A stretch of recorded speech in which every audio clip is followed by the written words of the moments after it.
Hello everyone and welcome to the Middle Ages channel.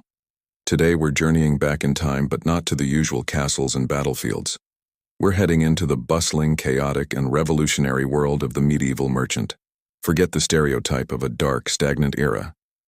We're about to discover how a new class of ambitious, risk-taking individuals completely reshaped society, laying the foundations for the modern world we live in today. So grab your coin purse, and let's dive into the incredible age of merchants. So how did this all start? Well, for much of the early Middle Ages, society was largely agricultural and localized. Your world was your village, and trade was mostly based on barter. But around the 11th century, things began to change.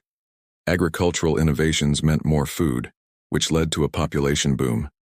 More people meant more demand for goods, and suddenly, those old Roman roads and sea lanes started looking very appealing again. This wasn't just about trading surplus grain for a new pot. This was the dawn of long-distance, high-stakes commerce. Imagine a Venetian merchant standing on the docks. He's not just buying spices from a single ship. He's part of a vast network stretching all the way to Constantinople and beyond. He's dealing in silks from the East, wool from England, and salt from German mines. These weren't just luxury items. They were the engines of a new economy. The risks were immense. Pirates, shipwrecks, bandits on the road, but the potential rewards were astronomical.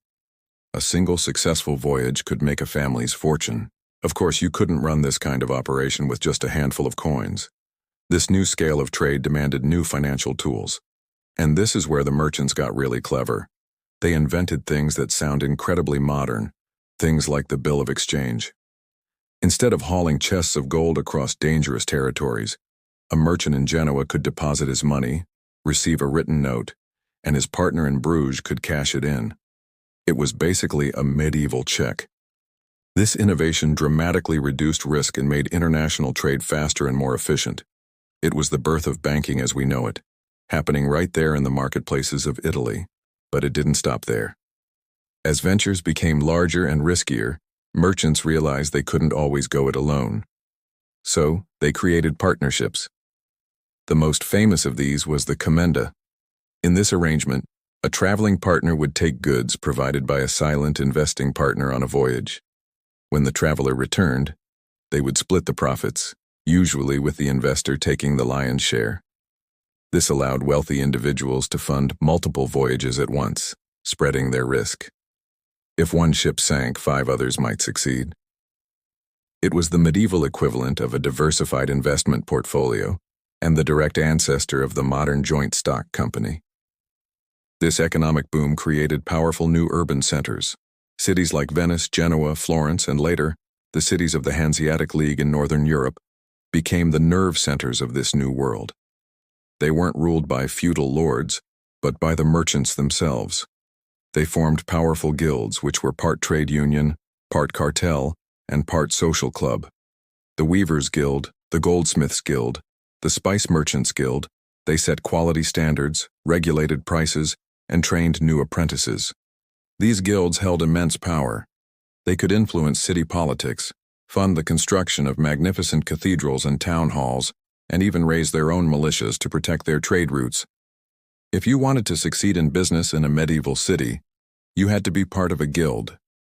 They created a stable, regulated environment where commerce could flourish, ensuring that a pound of wool was actually a pound, and that a piece of silk was of a certain quality. This trust was the bedrock of their success. Naturally, the rise of this wealthy, powerful new class didn't go unnoticed by the old guard, the nobility, and the clergy. Initially, there was a lot of tension. The church, for instance, was deeply suspicious of profit-making and lending money at interest, which it called usury. And the landed aristocracy often looked down on merchants as commoners who got their hands dirty with trade instead of earning their status through land and title. They saw this new merchant aristocracy as a threat to the traditional social order. But money talks, and kings and nobles soon realized that these merchants were an incredible source of wealth. Who do you think funded the Crusades or financed a king's war? It wasn't just land taxes.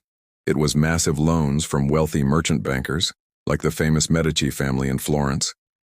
In exchange for this financial support, merchants gained royal charters, legal protections, and political influence. They slowly but surely bought their way into the power structures of the medieval world, proving that a full purse could be mightier than a sharp sword. The impact of the merchant class went far beyond economics and politics. They were patrons of the arts, commissioning the incredible paintings and sculptures of the Renaissance. Their demand for education to manage their complex businesses led to the growth of universities. Their travels brought back not just goods but new ideas, technologies, and perspectives from around the world. They were the bridge between cultures, the agents of change who broke down the isolation of the feudal world.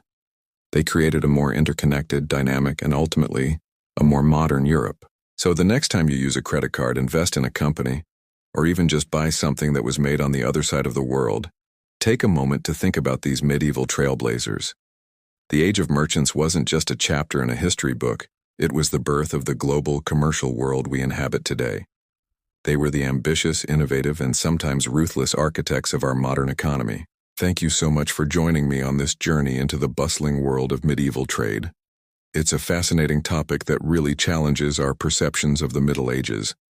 If you enjoyed this video and want to explore more hidden histories of this era, please hit that like button and be sure to subscribe to the Middle Ages channel and turn on notifications so you don't miss our next adventure.